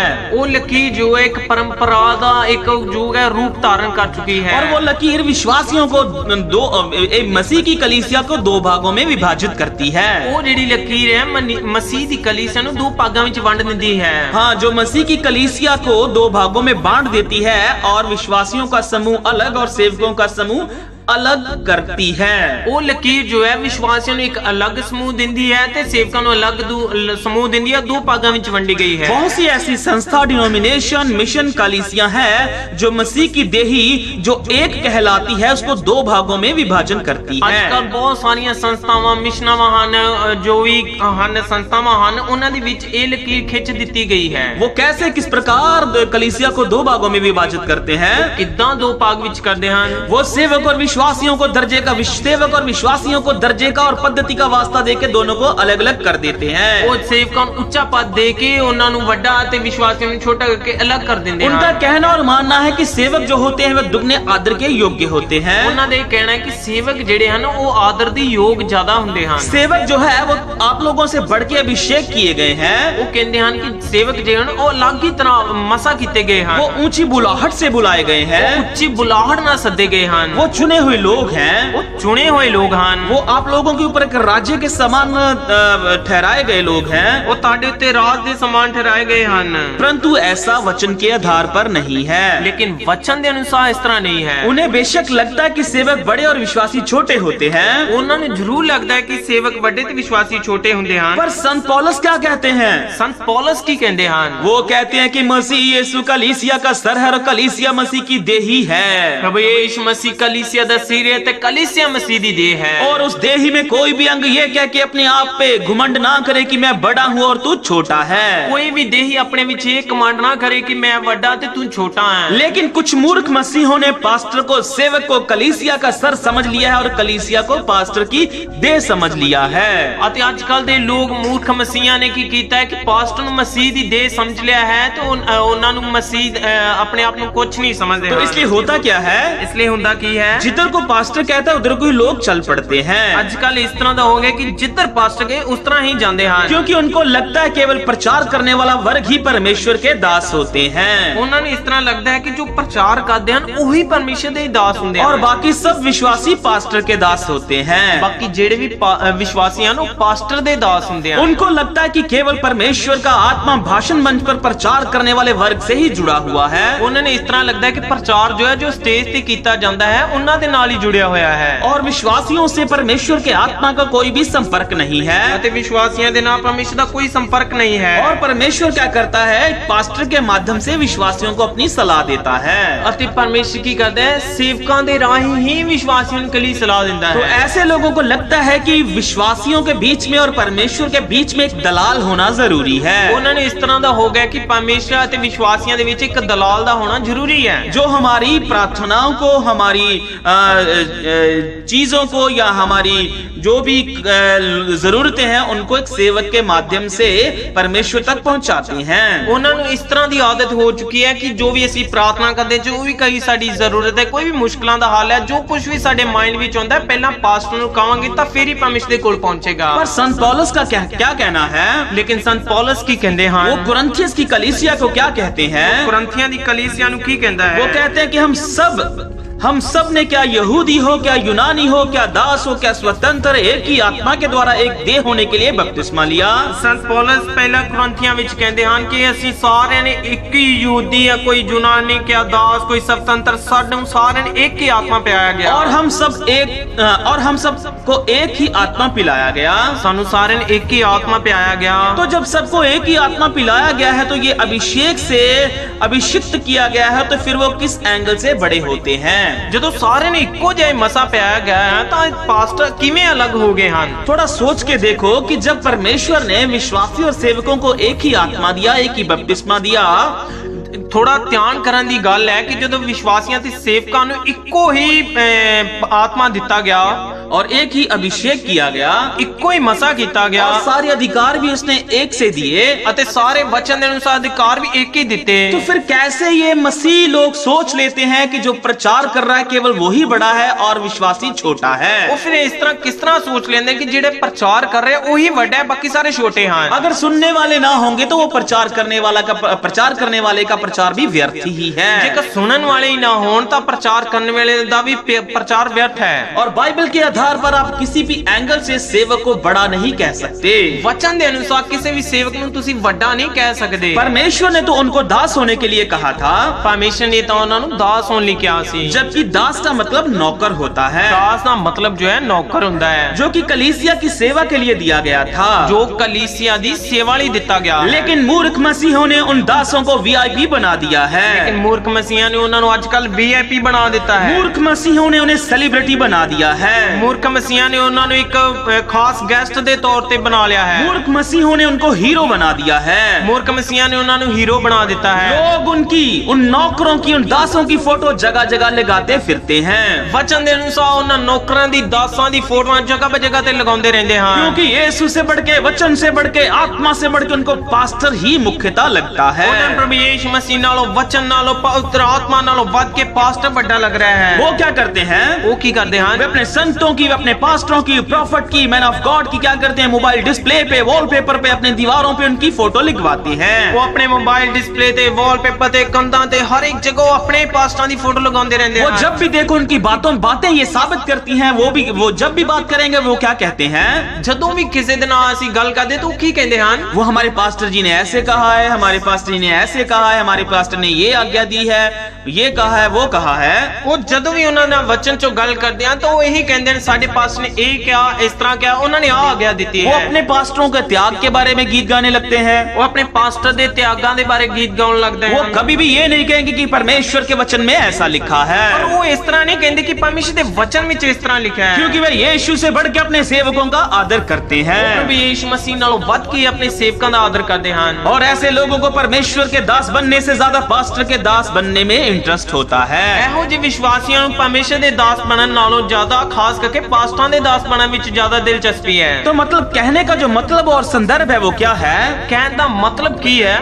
हाँ, संदर्भ गहराई। ਗਹਿਰਾਈ ਕੀ ਹੈ? मतलब ऐसे लोग आत्मा की चलावट को साइड पे धकेल देते हैं ਆਤਮਾ ਦੀ ਚਲਾਵਟ ਨੂੰ ਇੱਕ ਪਾਸੇ ਕਰ ਦਿੰਦੇ ਹਨ और पास्टर की चलावट को मुख्यता देते हैं। ਪਾਸਟਰ ਦੀ ਚਲਾਵਟ ਨੂੰ ਜ਼ਿਆਦਾ ਅਹਿਮੀਅਤ ਦਿੰਦੇ ਹਨ। तो अब हम पास्टर की चलावट और आत्मा की चलावट को वचन के आधार पर देखेंगे। ਅਸੀਂ ਆਤਮਾ ਦੀ ਚਲਾਵਟ ਅਤੇ ਪਾਸਟਰ ਦੀ ਚਲਾਵਟ ਨੂੰ ਵਚਨ ਦੇ ਅਨੁਸਾਰ ਧਿਆਨ ਕਰਾਂਗੇ। हाँ, तो संत पौलुस क्या कहते हैं? ਸੰਤ ਪੌਲਸ ਕੀ ਕਹਿੰਦਾ ਹੈ? रोमियो की किताब उसका 8 अध्याय उसका 14 वचन, ਰੋਮੀਆ 8 ਬਾਪ ਉਹਦੀ 14 ਹੈ। वहाँ क्या लिखा है? ਉੱਥੇ ਕੀ ਲਿਖਿਆ ਹੈ? इसलिए जितने लोग परमेश्वर के आत्मा का चलाए चलते हैं वही परमेश्वर के पुत्र हैं। ਜਿੰਨੇ ਆਤਮਾ ਦੇ ਚਲਾਏ ਚੱਲਦੇ ਹਨ ਉਹੀ ਪਰਮੇਸ਼ਰ ਦੇ ਪੁੱਤਰ ਹਨ। हाँ, तो यहाँ क्या कहते हैं कि जितने लोग परमेश्वर के आत्मा के चलाए चलते हैं वही परमेश्वर के पुत्र हैं। ਜਿੰਨੇ ਆਤਮਾ ਦੇ ਚਲਾਏ, ਜਿੰਨੇ ਪਰਮੇਸ਼ਰ ਦੇ ਆਤਮਾ ਦੀ ਅਗਵਾਈ ਨਾਲ ਚੱਲਦੇ ਹਨ ਉਹੀ ਪਰਮੇਸ਼ਰ ਦੇ ਪੁੱਤਰ ਹਨ। तो इसके जो ऑपोजिट जो सवाल खड़ा होता वो क्या होता है? ਇਹਦੇ ਉਲਟ ਸਵਾਲ ਕੀ ਖੜਾ ਹੁੰਦਾ ਹੈ? तो इसके जो उलट सवाल खड़ा होता वो ये है कि लेकिन जितने लोग पास्टरों के द्वारा चलाए चलते हैं, जितने लोग अपनी मिशन के द्वारा, अपनी डिनोमिनेशन के द्वारा चलाए चलते हैं, वो परमेश्वर के पुत्र नहीं हैं। ਲੇਕਿਨ ਇਸ ਦੇ ਉਲਟ ਇਹ ਹੈ ਕਿ ਜਿੰਨੇ ਪਾਸਟਰ ਤੇ ਸਿਧਾਂਤਾਂ ਤੇ ਮਿਸ਼ਨਾਂ ਦੇ ਚਲਾਏ ਚੱਲਦੇ ਹਨ ਉਹ ਪਰਮੇਸ਼ਰ ਦੇ ਪੁੱਤਰ ਨਹੀਂ ਹਨ। इसलिए फैसला आप लोगों के हाथ में है। ਇਸ ਕਰਕੇ ਫੈਸਲਾ ਤੁਹਾਡੇ ਹੱਥ ਵਿੱਚ ਹੈ। यदि आत्मा के द्वारा चलाए चलोगे तो परमेश्वर के पुत्र कहलाए जाओगे, ਜੇਕਰ ਤੁਸੀਂ ਆਤਮਾ ਦੇ ਚਲਾਏ ਚੱਲੋਗੇ ਤਾਂ ਪਰਮੇਸ਼ਰ ਦੇ ਪੁੱਤਰ ਕਹਾਓਗੇ। पर यदि पास्टर और मिशन और संस्था और डिनोमिनेशन के द्वारा चलाए जाओगे तो उनके गुलाम ठहरोगे। ਜੇਕਰ ਤੁਸੀਂ ਪਾਸਟਰਾਂ, ਸਿਧਾਂਤਾਂ, ਮਿਸ਼ਨਾਂ ਦੇ ਚਲਾਏ ਚੱਲੋਗੇ ਤਾਂ ਤੁਸੀਂ ਗੁਲਾਮ ਠਹਿਰੋਗੇ। आप फैसला आप लोगों के हाथ में है। ਫੈਸਲਾ ਤੁਹਾਡੇ ਹੱਥ ਵਿੱਚ ਹੈ। पास्टर के गुलाम बनना है, किसी संस्था के गुलाम बनना है, या परमेश्वर के पुत्र बनना है। ਜਾਂ ਪਾਸਟਰ ਦੇ ਗੁਲਾਮ बनना ਜਾਂ ਮਿਸ਼ਨ ਜਾਂ ਸੰਸਥਾ ਦੇ ਗੁਲਾਮ बनना ਜਾਂ ਪਰਮੇਸ਼ਰ ਦੇ ਪੁੱਤਰ बनना ਹੈ। पास्टर के गुलाम बनना है तो आत्मा की चलावट की आपको कोई आवश्यकता नहीं है। ਜੇਕਰ ਪਾਸਟਰਾਂ ਦੇ ਗੁਲਾਮ बनना ਤਾਂ ਪਵਿੱਤਰ ਆਤਮਾ ਦੀ आवश्यकता ਤੁਹਾਨੂੰ ਨਹੀਂ ਹੈ। पर परमेश्वर के पुत्र बनना है तो आत्मा के चलावट के अधीन आना पड़ेगा। ਜੇਕਰ ਪਰਮੇਸ਼ਰ ਦੇ ਪੁੱਤਰ बनना है तो ਤੁਹਾਨੂੰ ਆਤਮਾ ਦੀ ਚਲਾਹਟ ਵਿੱਚ ਆਉਣਾ ਪਵੇਗਾ और पास्टर की चलावट को साइड पे धकेलना पड़ेगा ਤੇ ਪਾਸਟਰ ਦੀ ਚਲਾਵਟ ਨੇ ਇੱਕ ਪਾਸੇ ਕਰਨਾ ਪਵੇਗਾ और मिशन और संस्था की चलावट को साइड पे धकेलना पड़ेगा। ਮਿਸ਼ਨ ਅਤੇ ਸੰਸਥਾ ਦੀ ਚਲਾਵਟ ਨੇ ਇੱਕ ਪਾਸੇ ਕਰਨਾ ਪਵੇਗਾ क्योंकि जितनी देर तुम पास्ट और मिशन के अंडर रहोगे तब तक तुम लोग आत्मा के चलाए नहीं चल सकते। ਜਿੰਨਾ ਤੱਕ ਮਿਸ਼ਨ ਪਾਸਟਰਾਂ ਦੇ ਗੁਲਾਮ ਤੁਸੀਂ ਰਹੋਗੇ ਤੇ ਆਤਮਾ ਦੇ ਚਲਾਏ ਨਹੀਂ ਚੱਲੋਗੇ क्योंकि आत्मा की बुद्धि और आत्मा के सिद्धांत और नियम अलग हैं। ਆਤਮਾ ਦੀ ਬੁੱਧੀ ਅਤੇ ਜੋ ਦੀ ਸਿੱਖਿਆ ਉਹ ਅਲੱਗ ਹਨ पर मिशन और संस्था और पास्टर के सिद्धांत और नियम अलग हैं। ਪਾਸਟਰਾਂ ਤੇ ਮਿਸ਼ਨਾਂ ਦੇ ਜੋ ਸਿਧਾਂਤ ਹਨ ਉਹ ਅਲੱਗ ਹਨ हाँ, तो इसलिए यदि हम पास्टरों के चलाए चलेंगे तो उसका एक कारण है। ਜੇਕਰ ਅਸੀਂ ਪਾਸਟਰਾਂ ਦੇ ਚਲਾਏ ਚੱਲਾਂਗੇ ਤਾਂ ਉਹਦਾ ਇੱਕ ਕਾਰਨ ਹੈ तो यही एक मुख्य कारण है। तो यही एक मुख्य कारण है जिसके चलते एक नौकर मतलब एक दास विश्वासियों पे रोब झाड़ने वाला और उन पे शासन करने वाला बन जाता है। ਜਦੋਂ ਅਸੀਂ ਪਾਸਟਰਾਂ ਦੀ ਚਲਾਵਟ ਵਿੱਚ ਚੱਲਦੇ ਹਾਂ ਤਾਂ ਉਹ ਜਿਹੜਾ ਦਾਸ ਹੈ ਸਾਡੇ ਤੇ ਰੋਬ ਨਹੀਂ ਤੇ ਹੁਕਮ ਚਲਾਉਣ ਲੱਗ ਪੈਂਦਾ तो ਹੈ ऐसी हालात में क्या होता है, ਇਹੋ ਜਿਹੀ ਅਵਸਥਾ ਵਿੱਚ ਕੀ ਹੁੰਦਾ ਹੈ जो लोग पास्टरों के गुलाम होते हैं, संस्था के गुलाम होते हैं, जब कभी भी कुछ भी उनके जीवन में विश्वासियों के जीवन में कुछ आता है या अपनी सारी बातों के लिए अपने पास्टर, अपनी संस्था और अपने प्रॉफिट पर निर्भर होते हैं। ਜਦੋਂ ਵੀ ਵਿਸ਼ਵਾਸੀਆਂ ਦੀ ਕੋਈ ਮੁਸ਼ਕਲ ਘਬਰਾਹਟ ਕੋਈ ਚਿੰਤਾ ਪਰੇਸ਼ਾਨੀ ਆਂਦੀ ਹੈ ਤਾਂ ਉਹ ਪਾਸਟਰ ਜੀ ਦੇ ਕੋਲ ਜਾਂਦੇ ਹਨ हाँ, तो इसलिए वचन की सेवा करने वाला वर्ग अपने आप को लोगों के मुंह से संत और पास्टर और प्रॉफिट और मैन ऑफ द गॉड कहलवाता है। ਤਾਂ ਇਸੇ ਕਾਰਨ ਹੀ ਉਹ ਆਪਣੇ ਆਪ ਨੂੰ ਕੀ ਕਰਦਾ ਹੈ ਪਾਸਟਰ ਚਾਹੇ ਪਰਮੇਸ਼ਰ ਦਾ ਪੁੱਤਰ ਮੈਨ ਆਫ ਗॉड ਇਸ ਤਰ੍ਹਾਂ ਅਲੱਗ ਕਰਕੇ ਆਪਣੇ ਆਪ ਦੇ ਨਾਮ ਵਿੱਚ ਵੱਜ ਜਾਂਦਾ ਹੈ हाँ, और आम जनता को विश्वासी कहा जाता है। ਅਤੇ ਜਿਹੜੀ ਆਮ ਜੋ ਜਨਤਾ ਹੈ ਉਹਨੂੰ ਵਿਸ਼ਵਾਸੀ ਕਿਹਾ ਜਾਂਦਾ ਹੈ आम जनता को विश्वासी कहते हैं, अपने आप को संत कहलवाते हैं। ਆਮ ਜਨਤਾ ਨੂੰ ਵਿਸ਼ਵਾਸੀ ਕਹਿੰਦੇ ਹਨ ਤੇ ਆਪਣੇ ਆਪ ਨੂੰ ਸੰਤ ਕਹਾਉਂਦੇ ਹਨ कहने का मतलब वो खुद विश्वासी नहीं होते। ਉਹ ਖੁਦ ਵਿਸ਼ਵਾਸੀ ਨਹੀਂ ਹੁੰਦੇ हाँ, लेकिन जो विश्वासी है वो ही मसीह की देही कहलवाते हैं। ਜਿਹੜੇ ਵਿਸ਼ਵਾਸੀ ਹਨ ਉਹ यीशु मसीह दी देह अखाउंदे हैं इस रीति से वो अपने आप को ऊंचा और बड़ा दिखाने का ढोंग करते हैं। इसी तरह वो अपने आप को ऊंचा विखाउन दा विखावा करते हैं। इन विश्वासी कहे जाने वाले आम सदस्यों को कलीसिया में कोई भी अधिकार नहीं होता। ਜਿਹੜੇ ਇਸ ਤਰ੍ਹਾਂ ਆਪਣੇ ਆਪ ਨੂੰ ਉੱਚਾ ਵਿਖਾਉਂਦੇ ਹਨ ਉਹਨਾਂ ਦਾ ਕਲੀਸਿया ਵਿੱਚ ਕੋਈ ਅਧਿਕਾਰ ਨਹੀਂ ਹੁੰਦਾ। नहीं, जो ऊंचा नहीं, जो विश्वासी लोग हैं उनको कलीसिया में कोई भी अधिकार नहीं होता। ਜਿਹੜੇ ਵਿਸ਼ਵਾਸੀ ਹਨ ਉਹਨਾਂ ਨੂੰ ਕਲੀਸਿया ਵਿੱਚ ਕੋਈ ਅਧਿਕਾਰ ਨਹੀਂ वो ਹੁੰਦਾ। कैसे हम देखेंगे? ਉਹ ਅਸੀਂ ਕਿਵੇਂ ਵੇਖਾਂਗੇ? क्योंकि पास्टर और संतों का समूह है जो होता है वो उनसे वो सारे अधिकार, वो सारे हक जो होते हैं वे छीन लेते हैं। ਅਤੇ ਜਿਹੜੇ ਪਾਸਟਰ ਹੁੰਦੇ ਹਨ ਵਿਸ਼ਵਾਸੀਆਂ ਦੇ ਅਧਿਕਾਰ ਜੋ ਹਨ ਉਹ ਸਾਰੇ ਉਹਨਾਂ ਕੋਲ ਲਏ ਜਾਂਦੇ ਹਨ। वो हक जो यीशु ने वचन के आधार पर हर एक विश्वास करने वाले को दिए हैं, ਉਹ ਜਿਹੜੇ ਅਧਿਕਾਰ ਜਿਹੜੇ ਪ੍ਰਭੂ ਯੀਸ਼ु मसीह ਤੇ ਸਾਰੇ ਵਿਸ਼ਵਾਸ ਕਰਦੇ ਉਹਨਾਂ ਨੂੰ ਜਿਹੜੇ ਦਿੱਤੇ ਹਨ। और ये पास्टरों का समूह और संतों का जो समूह कहलाता है वो सारे विश्वासियों के जो अधिकार है उनसे छीन लेते हैं। ਤੇ ਜਿਹੜੇ ਆਪਣੇ ਪਾਸਟਰ ਚ ਉੱਚੇ ਖਵਾਉਂਦੇ ਨੇ ਉਹ ਵਿਸ਼ਵਾਸੀਆਂ ਨੂੰ ਜਿਹੜੇ ਵਚਨ ਦੇ ਅਨੁਸਾਰ ਅਧਿਕਾਰ ਦਿੱਤੇ ਹਨ ਉਹ ਉਹਨਾਂ ਕੋਲ ਲਏ ਜਾਂਦੇ ਹਨ। और विश्वासियों को क्या कहा जाता है? ਵਿਸ਼ਵਾਸੀਆਂ ਨੂੰ ਕੀ ਕਿਹਾ ਜਾਂਦਾ ਹੈ? सिर्फ इतना ही कहा जाता है कि आओ बैठो सुनो और पैसे दो और चले जाओ। ਬਸ ਉਹਨਾਂ ਨੇ ਇੰਨਾ ਕਿਹਾ ਜਾਂਦਾ ਕਿ ਚਰਚ ਜ਼ਰੂਰ ਹੋ, ਵਚਨ ਸੁਣੋ, ਖਾਓ ਪੀਓ ਤੇ ਚਲੇ ਜਾਓ, पैसे दे के जाओ। हाँ, क्योंकि ये संस्था वाले, ये मिशनों वाले, ये डिनोमिनेशन वाले, ये चर्चेस वाले सारे के सारे अधिकार जो एक मसीह विश्वासी से जो यीशु ने उनको दिए वो छीन लेते हैं। ਇਸੇ ਤਰ੍ਹਾਂ ਜੋ ਵਚਨ ਦੇ ਅਨੁਸਾਰ ਵਿਸ਼ਵਾਸ ਕਰਨ ਵਾਲਿਆਂ ਨੂੰ ਅਧਿਕਾਰ ਮਿਲਦੇ ਹਨ ਉਹ ਉਹਨਾਂ ਕੋਲੋਂ ਲਏ ਜਾਂਦੇ ਹਨ। और विश्वासियों के पास कौन से अधिकार बचते हैं? ਵਿਸ਼ਵਾਸੀਆਂ ਕੋਲ ਕਿਹੜਾ ਅਧਿਕਾਰ ਬਚਦਾ ਹੈ? उनको सिर्फ इतना अधिकार होता है कि तुम सिर्फ चर्च में आओ और साफ सफाई करो। ਵਿਸ਼ਵਾਸੀਆਂ ਨੂੰ ਇਹ ਅਧਿਕਾਰ ਦਿੱਤਾ ਜਾਂਦਾ ਕਿ ਤੁਸੀਂ ਚਰਚ ਵਿੱਚ ਜ਼ਰੂਰ ਰਹੋ ਤੇ ਸਾਫ਼ ਸਫਾਈ ਕਰੋ। और दरिया मैट बिछा सकते हो, ਦਰੀਆਂ ਮੈਟ ਵਿਛਾ ਸਕਦੇ ਹੋ, खाना बना सकते हो, ਖਾਣਾ ਬਣਾ ਸਕਦੇ ਹੋ, बर्तन साफ कर सकते हो, ਭਾਂਡੇ ਸਾਫ਼ ਕਰ ਸਕਦੇ ਹੋ, सेवकों के कपड़े धो सकते हो, ਸੇਵਕਾਂ ਦੇ ਕੱਪੜੇ ਧੋ ਸਕਦੇ ਹੋ, सेवकों की मसाज और मालिश कर सकते हो। ਸੇਵਕਾਂ ਦੀ ਮਾਲਿਸ਼ ਕਰ ਸਕਦੇ ਹੋ। हाँ, तो वो कभी भी आपको ये नहीं कहेंगे कि आज कोई मसीह विश्वासी प्रचार करे। ਉਹ ਇਸ ਤਰ੍ਹਾਂ ਕਦੇ ਨਹੀਂ ਕਹਿਣਗੇ ਕਿ ਕੋਈ ਵੀ ਵਿਸ਼ਵਾਸੀ ਅੱਜ ਪਰਮੇਸ਼ਰ ਦਾ ਵਚਨ ਸੁਣਾਵੇ। हाँ, जो संतों का समूह और पास्टरों का समूह है ना, वो कभी भी किसी विश्वासी को ये नहीं कहेंगे कि आओ और प्रचार करो। ਜਿਹੜੇ ਵੀ ਪਾਸਟਰ ਚਾਹੇ ਸੰਸਥਾਵਾਂ ਨੂੰ ਉਹ ਇਸ ਤਰ੍ਹਾਂ ਵਿਸ਼ਵਾਸ ਨੂੰ ਅਧਿਕਾਰ ਨਹੀਂ ਦੇਣਗੇ ਕਿ ਤੁਸੀਂ ਵੀ ਪਰਮੇਸ਼ਰ ਦਾ ਵਚਨ ਵੰਡੋ। हाँ, वो कभी भी अपनी कलीसिया में ये नहीं कहेंगे कि जिसको परमेश्वर का आत्मा आज प्रचार करने के लिए उभार रहा है वो प्रचार कर सकता है। ਕਿਸੇ ਵੀ ਵਿਸ਼ਵਾਸੀ ਨੂੰ ਇਸ ਤਰ੍ਹਾਂ ਨਹੀਂ ਕਹਿਣਗੇ ਕਿ ਆਤਮਾ ਜਿਹਨੂੰ ਅਗਵਾਈ ਕਰਨ ਦੇ ਉਹ ਆ ਕੇ ਪਰਮੇਸ਼ਰ ਦਾ ਵਚਨ ਸੁਣਾ वो ਸਕਦਾ ये ਹੈ। नहीं कहेंगे कि मतलब जो प्रचार करने का अधिकार केवल मेरे पास ही है, लेकिन जो सच्चे विश्वासी होंगे, जो सच्चे दास होंगे, वो कहेंगे कि जिसको परमेश्वर का आत्मा उभार रहा है वो उपदेश दे सकता है। ਅਤੇ ਜਿਹੜੇ ਸੱਚੇ ਰਸੂਲ ਹੋਣਗੇ ਉਹ ਇਸ ਤਰ੍ਹਾਂ ਜ਼ਰੂਰ ਕਹਿਣਗੇ ਕਿ ਜਿਹੜੇ ਵਿਸ਼ਵਾਸੀ ਨੂੰ ਆਤਮਾ ਉਭਾਰ ਰਿਹਾ ਕਿ ਪਰਮੇਸ਼ਰ ਦਾ ਵਚਨ ਸੁਣਾਵੇ ਉਹ ਪਰਮੇਸ਼ਰ ਦਾ ਵਚਨ पर ਸੁਣਾਏਗਾ। झूठे और घुमंडी और बहमानी जो सेवक और पास्टर लोग होते हैं वो कभी भी ऐसे अधिकार आपको नहीं देंगे। ਜਿਹੜੇ ਝੂਠੇ ਅਤੇ ਕਮੰਡੀ ਸਖਤ ਪਨ ਵਾਲਿਆਂ ਨੂੰ ਉਹ ਇਸ ਤਰ੍ਹਾਂ ਦੇ ਵਿਸ਼ਵਾਸੀਆਂ ਨੂੰ ਅਧਿਕਾਰ ਬਿਲਕੁਲ ਨਹੀਂ ਦੇਣਗੇ। और हाँ, एक अधिकार और दिया गया है विश्वासी लोगों को। ਵਿਸ਼ਵਾਸੀ ਨੇ ਇੱਕ ਅਧਿਕਾਰ ਜ਼ਰੂਰ ਦਿੱਤਾ ਗਿਆ ਹੈ, माफ करना, मैं भूल गया था।